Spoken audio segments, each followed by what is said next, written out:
Hello, my name is Martin Hosking, and it's a great privilege to have an opportunity to talk with you all and to be part of this community. I'm asked to dwell on the question of where I find peace. For me, peace comes in the deep meditation, but also in the deep meditation, I draw into the ultimate context in which our life, my life, is lived. I remember in a deep sense that the very smallness of my relative existence. The earth, the universe has been around for a very, very long time. Human beings have been around for a reasonable amount of time.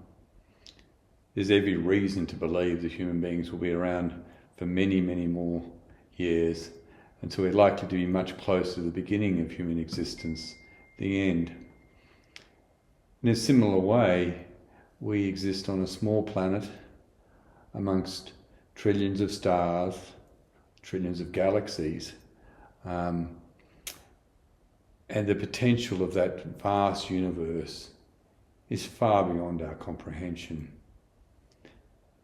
So I find in that recognition of the smallness of who I am and what we're doing here a strange comfort, particularly as I pair it with the deep appreciation of the universality of my and our spiritual awareness. It seems to stretch well beyond the limitations, the relative limitations of time and space. It connects us back to the very start of this universe, connects us to the end of this universe. It connects us, as Jesus said, to the beginning and end of time.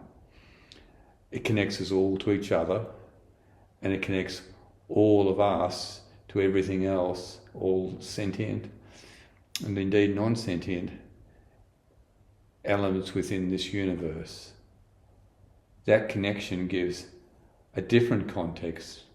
It balances out the smallness with a vastness and a greatness, and that seems to reconcile for me in that quiet silence of deep meditation, where the very immediacy of the moment opens up to the very reality of the eternal.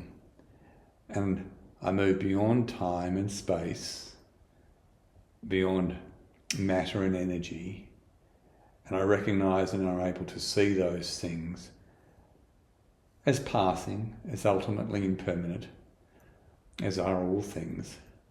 And then that impermanence is not for me unsettling, it is more a simple recognition of the very reality of our relative existence.